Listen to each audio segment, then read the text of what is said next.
जी नाज़रीन, मीरपुर बठोरे जे मुख़्तलिफ़ वाहन शाखनि जे पुछड़ी में जेको अञा ताईं पाणी न पहुची सघियो आहे, जेको मई में सारियुनि जो फसल पोखियो वेंदो उनखे अगस्त ॾिसिजी वियो आहे। पर जेके मुंहिंजी बैक साइड खां तव्हां ॾिसंदा हूंदा जेके ज़मीनूं आहिनि ऐं उहे गैर आबाद बनियल आहिनि, बंजर बणिजी वियूं आहिनि। असां हिन वक़्तु मौजूदु आहियूं जाफरवाह जे पुछड़ी में आहियूं, जेको गजबर कैनाल मां निकिरे थी इहा शाख जाफरवाह, ऐं उनजे पुछड़ी में जेका सूरत हाल आहे, सभु जेके ज़मीनूं आहिनि ऐं सभु गैर आबाद पयल आहिनि। हिते जेके माल मता जेके आहिनि उहे उंजनि ऐं बुखनि में मरी रहिया आहिनि। हिन वक़्त ताईं पाणी हिते न पहुची सघियो आहे ऐं हिते जा जेके माण्हू आहिनि उहे लॾ पलाण करण ते मजबूर आहिनि। ऐं केतिरनि ई माण्हुनि चयो आहे त जेकॾहिं असांखे पाणी वक़्त सिर हाणे न ॾिनो वियो त असां पोलियो जो बाइकाट कंदासीं। उन सिलसिले में असां हिते वधीक आबादगारनि हारियुनि रहवासियुनि खां वीचार वठंदासीं त हुनजो चवणु। तव्हां अॼु आया आहियो ज़मीननि ते, हीअ असांजे ज़मीनुनि जी हालत ॾिसो। हिन वक़्तु पंहिंजो अगस्त जो महीनो पूरो थियण वारो आहे।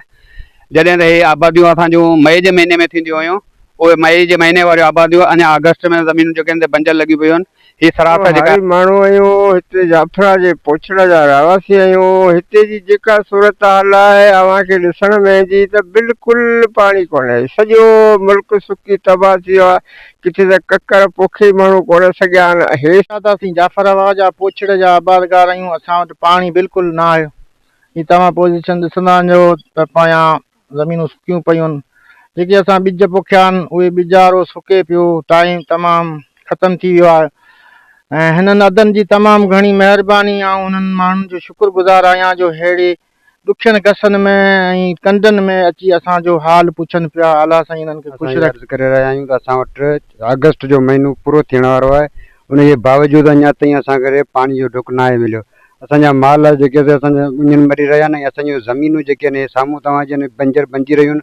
असांजा बेजारा सुकी रहिया आहिनि। अंदर में पाणी ॾिनो वञे, जेकॾहिं पाणी न ॾिनो वियो त असां पोलियो माम जो मुकमल बाइकाट कंदासीं। असां आबादगार जाफरबाद जे पोछड़ जो आबादगार ॿुधायां थो त 4/4/2026 ते दरख़्वास्त ॾिनी हुई अजमेर साहिब खे। पोइ वरी अजमेर साहिब 15-20 ॾींहं सही, पोइ वरी अजमेर साहिब हुनजो को बि जवाबु कोन। तंहिंखां पोइ असां रखियो मुस्तफ़े आला हज़ारत में केस। ॿई पासे ख़तमु करे 1000 एकड़ ज़मीन आहे जेका ज़मीनदार जी 1000 एकड़ ज़मीन आहे जेका गैर आबाद अञा सुजी पई आहे। जंहिंमें हिकिड़ो जरे बि न वेरियो आहे। अञा सुजी हिकिड़े जा ॿिज सड़ी विया, हिकिड़े वरी ॿिया ॿिज वीचारा पोखिया आहिनि।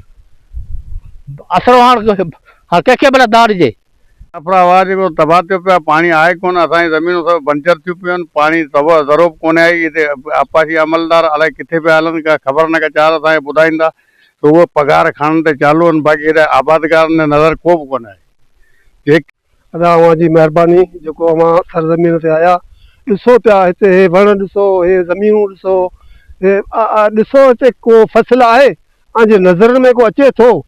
छा थींदो? ऐं वधीक इहे मसइला आहिनि जो असीं हिते एॾा मजबूर थिया आहियूं जो केॾा वञूं। हाणे लॾ पलाण ते बि शुरूआति थी वई आहे। के घर वीचारा से ॿुहारनि टपड़ खसनि। तव्हां वस वारनि मीडिया वारनि सभिनी खे अर्ज़ु आहे त भई पाणी वधायो, पाणी वधायो त माना जेको कुझु पेट जा दाणा त थियनि। एतिरा हारी नारी सभु जेको अथनि पाणी जे आसिरे वेठा आहिनि। इंतिहाई तंग थी चुका आहियूं। जी नाज़रीन, तव्हां हिते हारियुनि आबादगारनि हिते जेके रहवासियुनि जा वीचार ॿुधा। उन्हनि जो चवणु आहे त जेके पाणी जी जेका सूरत हाल आहे इंतिहाई हिते ख़तरनाक बणिजी वई आहे। हिते जेको जर जो पाणी उहो बि खारो थियणु शुरू थी वियो आहे। माण्हू लेमिरा टीम सां गॾु करीमदाद चांडियो, मेहरान टीवी न्यूज़, मीरपुर बठोरा।